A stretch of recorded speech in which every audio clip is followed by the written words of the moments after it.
So, hello mga kaibigan. So, samahan nyo kami ngayon mga kaibigan may another customer kami ngayon na window type mga kaibigan na Fujo din. So muna ilahang aircon mga kaibigan. Oh.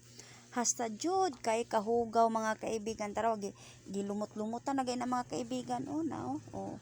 Ikaw ba naman how many months na wala na limpyuhan mga kaibigan, so na everyday use mga kaibigan, usahay labi na ba 24/7 nimo siya mapaandar. So dapat ana mga kaibigan ang atong aircon sa everyday naga-use mga kaibigan 3 to 4 months cleaning na gyud ta para inyong aircon magiging good condition pud mga kaibigan. So kung di nyo na ipa-cleaning, mao gyud na resulta mga kaibigan, o baga kayo og hugaw kuan na pud siya.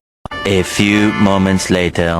So karon mga kaibigan, wala na lang po ko nag-video na nagilimpyuhan, gi-sprayhan sa kumbana mga kaibigan. So muna na siya mga kaibigan, man nag-spray na limpyo na siya no. So ingon ana ang ato ang dapat aircon mga kaibigan para bugnaw pud siya og dili pud igang og dili init og dili pud kusumutulo ang inyong aircon mga kaibigan. So dapat yun nato limpyuhan para always good condition ang ato ang aircon. So karon mga kaibigan, mao na gyud na finish na limpyo na gyud og nataod na pud sa kumbana ang mga housing og tanan mga kaibigan. So muna na siya limpyo na kaayo og bugnaw na pud na kaayo mga kaibigan. So thank you kay sa inyong pag-watch. Bye bye.